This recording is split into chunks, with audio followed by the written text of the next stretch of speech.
With the rapid development of civilizations and new inventions in technology, informatics, genetics, and other fields, there is an increase in the problems related to their use.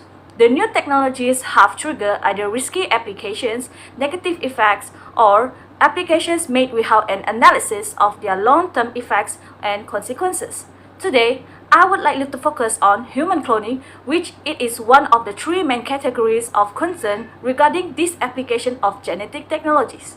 According to Boyla in 2013, human cloning is a controversial topic that involves legal, political, ethical, and religious issues related to human integrity and human rights.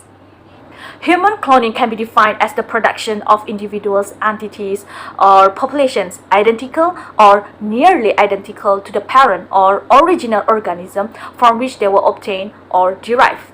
The term cloning is used by the scientists to describe many different processes that involve making copies of biological materials such as gene or cell. Various other organizations, individuals, and councils have issued opinions and reports on cloning as well. Like, for example, the United States Conference of Catholic Bishops opposed human cloning for any purpose. They said that the cloning procedure is so dehumanizing that some scientists want to treat the resulting human beings as a subhuman, creating them solely so they can destroy them for their cells and tissues. Others, such as a group of 40 Nobel laureates, former First Lady Nancy Reagan, and former President Gerald Ford, would allow regulated cloning for therapeutic purposes, but disallow it for reproductive ones. Still others, such as Dr. Severino Antinori and Chloride, favor cloning for reproductive purposes and even claim to have created human clones through somatic cell nuclear transfer.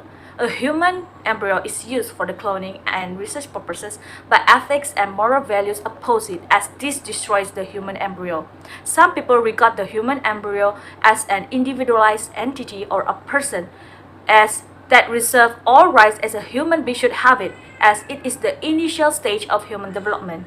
From the first day of human embryo, it has its own existence and it has a right to live, so we have no right to kill the embryo. According to the Holy Quran, we created man of an extraction of clay, then we set him a drop in a self-lodging, then we created of the drop a cloth, then we created of the cloth a tissue, then we created of the tissue bones, then we cover the bones in flesh. Therefore, we produce it and another creature, so blessed be God, the best of creators. Hence, from this verse, the elimination of an embryo at this stage is also considered a sin, but its punishment is less than that of abortion, that is equal to murder. There are a lot of risks for the growth and survival of the clones, as most of the embryos are lost before they reach their birth stage, and the clones would have certain abnormalities as well. The natural impacts of human cloning are unidentified, and there are risks relating to the appearance of physical and mental disorders in the clones. According to the published reports, most of the cloned animals are confronted with various abnormalities. Even though its creator, Professor Ian Wilmot, is concerned that beneath the veneer of success lies a disturbing reality. So far, most cloning attempts on animals have resulted in failed implantations or abnormal fetus. Of the animals born alive, some die of catastrophic organ failure. Others appear to be healthy for weeks or even months, but then die suddenly, sometimes from unknown new illness which do not occur in nature.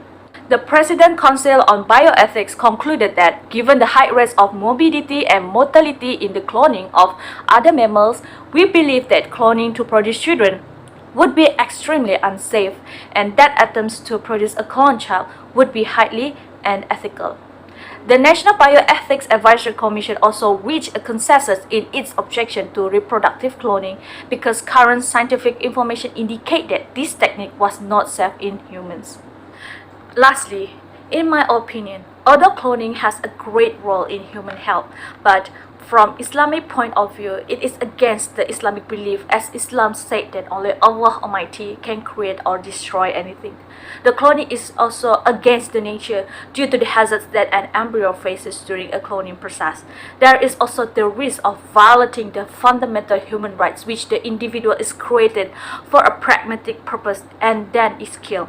This process also may cause injuries and dangerous physical diseases among the egg donors and surrogate mothers, as many clone offspring die late in pregnancy or soon after birth, often through respiratory or cardiovascular dysfunction. I think that's all from me. Thank you.